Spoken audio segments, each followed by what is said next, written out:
legal. Não, E hoje é artista. é super, cara. é um trabalho de atuação dublar, né? É uma atuação concentrada na voz, mas você precisa viver aquilo, Sim. você precisa estudar teatro e fazer uma formação para poder fazer isso, né? E é muito legal esse equilíbrio que você está falando, das pessoas poderem saber quem é você.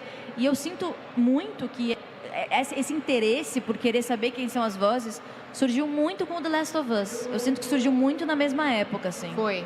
Em 2013, que os games começaram a ser localizados, né, no Brasil. E o videogame, por não ser desenho, traz uma naturalidade muito grande, né? É um filme, né? É um você filme. vê... E você se sente o personagem quando você está Exato, jogando. Então é um trabalho de imersão muito forte ali. Então, Sim, é importantíssimo que aquilo te jogue para dentro do jogo e não que seja uma coisa que, ai caramba, tá me incomodando essa dublagem. Exatamente. E é muito legal porque eu acho que essa galera geek, né? Eu falo que são as melhores pessoas, assim. Viu? Vocês são os melhores, Vocês são tá? as melhores pessoas, as pessoas mais interessadas que olham, tipo, ficha técnica, quem fez o gráfico, Sim. quem ilustrou, Sim. quem escreveu o roteiro, quem dublou, né? Interesse, isso é muito legal. E das assim. próprias empresas e marcas de sempre estarem colocando vocês nos eventos. Isso é recente também, É muito recente, legal. né? Mas isso é ótimo. É muito, muito bom. Acho que de uns 5 anos pra cá que começou a rolar. Agora, né, esse ano na CCXP, eu nunca vi tanto dublador aqui. Então. Muito legal.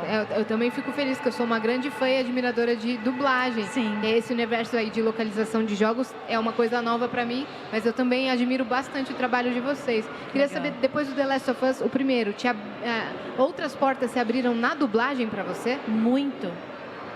Tipo, eu era uma desconhecida no mercado de dublagem de São Paulo e por ter feito o The Last of Us, por exemplo, a Maximal, que hoje é a Keywords, que eu fiz o The Last of Us 2, me chamou para fazer o registro de voz lá, porque jogou The Last of Us 1.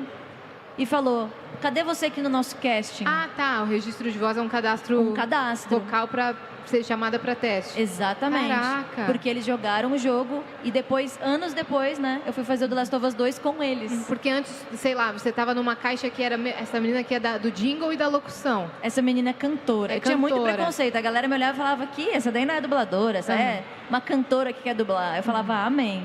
Com o tempo, eu vou ter paciência. Agora você dubla e canta e atua e dubla e canta. É isso, eu acho que a gente não precisa se limitar, tá ligado? E uma coisa ajuda muito na outra. Tipo, a técnica que eu tenho pra gritar cantando, né, pra fazer um belting, pra fazer um drive, eu uso pra gritar no jogo. Isso, tanto E que eu não me machuco. não machuca a sua voz, né? O que falta muitas vezes para quem não tem esse domínio Exato. técnico que vem com a música. Com a música. Né? Assim como a interpretação que eu tenho pelo teatro, por toda a atuação que eu tenho com a voz, eu levo para as minhas músicas. Sim. Então, tipo, uma coisa anda junto com a outra, não precisa competir, sabe? E você ser a mesma pessoa que dubla falando e cantando é muito legal, porque o que eu tenho na memória de quando eu era criança, sei lá, tô escutando uma voz, a Jay lá do Eu, a Patroa e as Crianças, Sim. ela tinha uma voz de certo tipo. Quando eu ia cantar, Era outra. começava um negócio Era um assim, voice match. né? Eu falava, caraca, eu acho que era a Cidália Castro até, não sei. Cidália, a a Cidália. Eu sou muito fã dela e tal, mas eu ficava achando muito discrepante, tipo, as Sim. vozes. Eu falava, caraca. É difícil, É né? aquilo que a gente falou, você sai da imersão. Você sai da imersão. Você acaba lembrando que você não tá ouvindo de verdade a pessoa falando. Exatamente. Fiquei muito feliz com a dublagem de Aladdin, que também aconteceu isso, sendo dublado pelo Daniel Garcia, né, Glória Groove. Exato. E é também incrível. pela Lara Suleiman, Sim, né? exatamente. Sabe o que eu ia te perguntar? Você acha que hoje em dia tem mais respeito e menos preconceito com a dublagem? Porque a gente tem a dublagem brasileira como o melhor do mundo, Sim. né? E tinha muita crítica. Sim. Eu acredito que hoje ainda tenha, mas Sim. era muito pior antes, não era? Sim. Eu acho que veio de ficava muito concentrado no Rio de Janeiro a dublagem, né? E a gente tende a estranhar quando não é o nosso sotaque, né?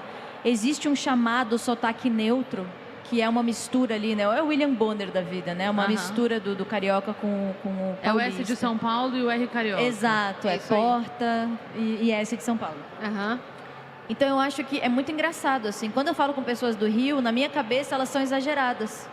Mas elas não são exageradas, são o sotaque dela, né? Sim. E eu acho que foi o que aconteceu, assim. Eu acho que a gente foi entendendo que precisava existir uma tradução melódica não só das frases serem traduzidas, né, do inglês para o português, mas a melodia, porque fala é música, né?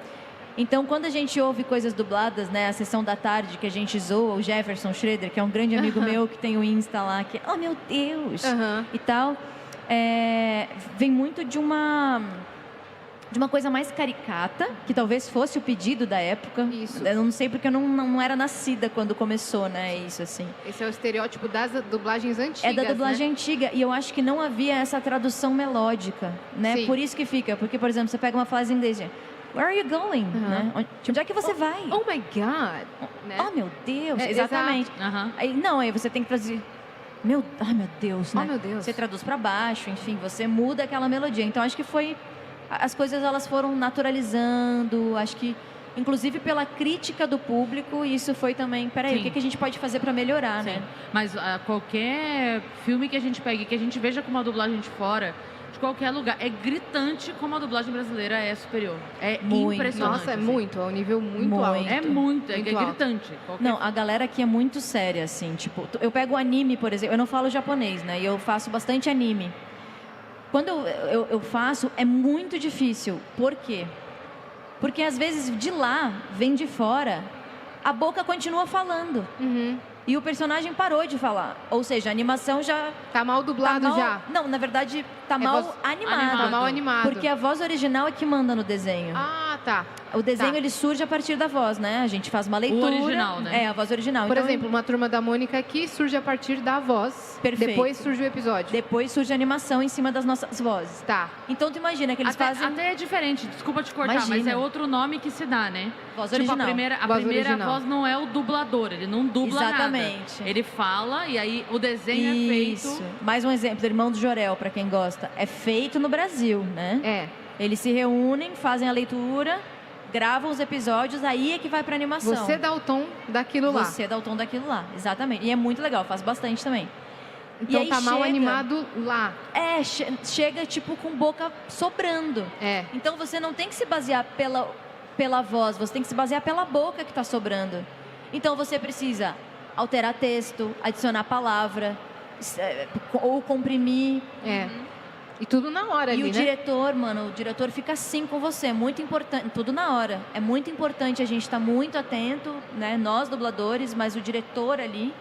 Porque às vezes é isso, você fez e sobrou uma boquinha, vai ter que refazer essa boquinha que faltou. E você não pode colocar uma informação que não exista previamente na frase. Não. Então, assim, Tem que dar uma enrolada às vezes. eu lembro que quando eu fiz o curso, era uma coisa, por exemplo, cheguei.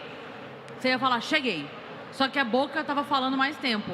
Você não pode falar, cheguei aqui na frente do... Não, porque não fala isso. Você tem que falar, já estou aqui. Oi, cheguei. Pronto. Ou cheguei, amor. Pode sei ser. lá, for com amor, se sim. for- Então, mas a pessoa naquele momento falaria... Amor. Será que ela não estava brava? E daí você não pode botar uma intenção que a pessoa não tinha. Exatamente. Nossa, é difícil. É muita coisa. Muito difícil, cara. É muita coisa. Eu lembro que chegava, porque a gente, como era curso, não estava dublando nada novo, né? Então já era coisa assim, que já tinha passado, era uma cena que já tinha sido Ah, gravada e tal. Onde você fez? Ai, meu Deus, The Kitchen. The Kitchen. E aí eu lembro que a gente pegava a frase assim, e eu falava, cara, isso não cabe. Não cabe. Aí depois que a gente ficava, tipo, 10 vezes tentando, ele falava, então, essa daqui a gente teve que mudar pro original. Pra gravar, teve que mudar a tradução original. Aham. Então o que entrou não foi isso, foi isso. Adaptou. Tá, entendi. Aí a gente Legal. fazia o... Pra você ver na hora como que é, né, o Exato, negócio. assim, ó, não cabia, não cabe. Não adianta você falar com ele, o persistir de sintomas, o médico deve ser consultado. Não. Não vai Não, caber. porque perde totalmente a emoção, né?